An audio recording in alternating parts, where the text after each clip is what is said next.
Today, Israel's President Isaac Herzog welcomed European imams and other Muslim leaders to Jerusalem and told them he was hoping for peace with Syria, Lebanon, and perhaps even Saudi Arabia.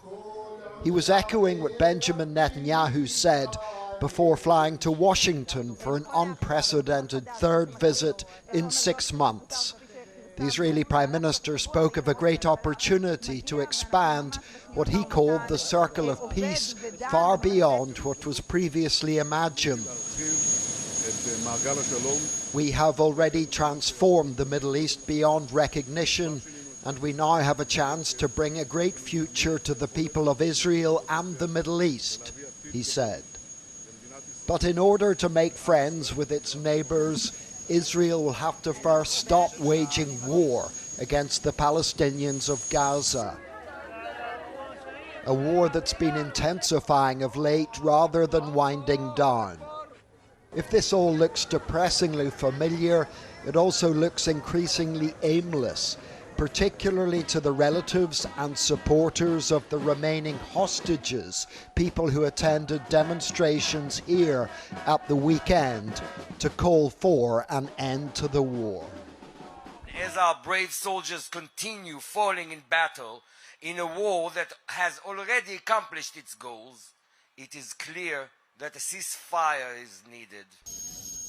In Washington, Mr. Netanyahu can expect to bask in the shared glory of the US-Israeli offensive against Iran's nuclear program.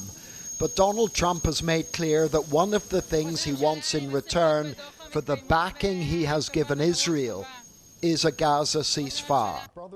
Richard Pater, originally from Hertfordshire, was a press officer for a former Israeli Prime Minister. Sorry to put you on the spot.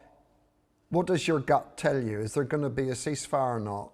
I think it's going to take a few more days. I think that maybe even up to a week, but I think we are moving in that direction. I think the trajectory is positive. As I said at the beginning, cautious optimism. With its Iranian sponsors weakened and the IDF continuing to gain ground in Gaza, Hamas's negotiating position is unlikely to improve with time. John Irvine, News at 10, Tel Aviv. And Robert joins us from Washington. Robert, that meeting starts in an hour. What's your assessment of the prospects of success?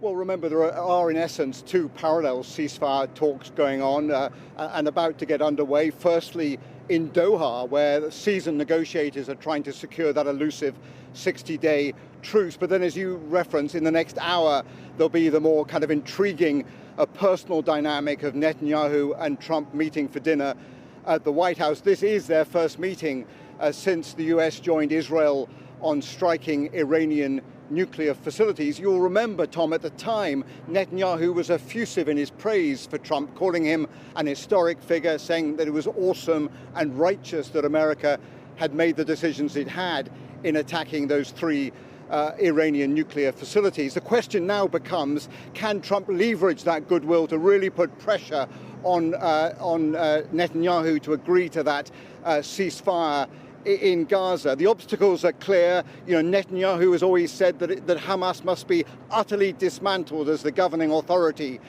in Gaza, something Hamas can almost certainly not agree to. But there is also a sense, perhaps, and this is an optimistic analysis, that there is opportunity here, that both Netanyahu and Trump are at the peak of their political power on the back of that successful attack on Iran. Perhaps now they can make decisions and make concessions that previously were politically unpalatable. But the bottom line here is we're talking about only a temporary truce. The broader realignment, the bigger peace treaty for the whole region, that is still a very distant prospect on a very distant horizon.